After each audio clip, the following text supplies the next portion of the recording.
Сәлеметсіздер ме, құрметті табиғатты аяла жас өлкетанушылар, экологтар, табиғат зерттеушілер форумының қатысушылары.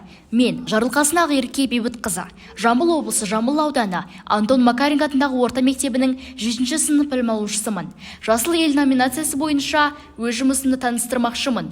Туған өлкенің табиғаты жүрекке жылы, көңілге құнды естілетін салиқалы сөзде қаншама мазмұн, терең мағына, ұлағатты ұлы ұғым тұжырымында кең ой жатыр. Су тіршілік көзі, өмірдің қуаты. Судың да сұрауы барды бекер айтпаған. Сол үшін біз суды орынсыз және босқа пайдаланбауымыз керек. Оның қасиетті екенін ата-бабаларымыз бұрыннан айтып келе жатыр. Су болмаса біз өмір сүре алмаймыз. Себебі айналадағы өмірге қажетті заттардың барлығы сумен байланысты. Адамдар суды ластамауымыз керек. Себебі су деген тіршіліктің жаны. Оны ластайтын болсақ, зиянды заттармен бізге де, қоршаған ортамызға да зиян келері сөзсіз. Әрине, су барлығымызға өте қажет. Бірақ та жылдан жылға су азайып бара жатыр. Мәселен, дүниежүзілік су қорларының ластануы бүкіл адамзат қауымын алаңдатып отыр. Бұл мәселе біздің ауылымызға да тән.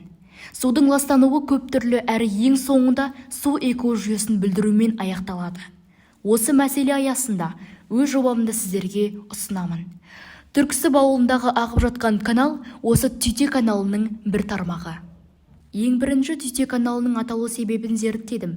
Жергілікті тұрғындардың айтуы бойынша Түйте есімді кісі ауыл аймақты сумен қамтамасыз ету үшін жергілікті жердің тұрғындарын ертіп қолына кетпен күрек алып, каналды өзі бірінші болып қазған деседі. Міне, осыған байланысты Түйте каналы деп атап кеткен. Қаламыздың 5 каналының бірі осы Түйте. Ол Қырғызстанның шекара таяу жерінен Байзақ және Тара жерлерін қамтып отыр.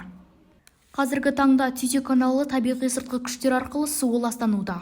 Қарап отырғандай, мына каналды лас көзден тазарту үшін каналдың бойына сүзгі қойдым. Бұл сүзгі тікелей каналдың ішінде орнатылады. Сүзгінің бойында барлық сүзгі элементтері орналасқан. Мәселен, автономды батыру құрылғысы арқылы механикалық және биологиялық сүзуді қамтамасыз етіп отырады. Канал түбінде сорғы сүзгісі орналасады.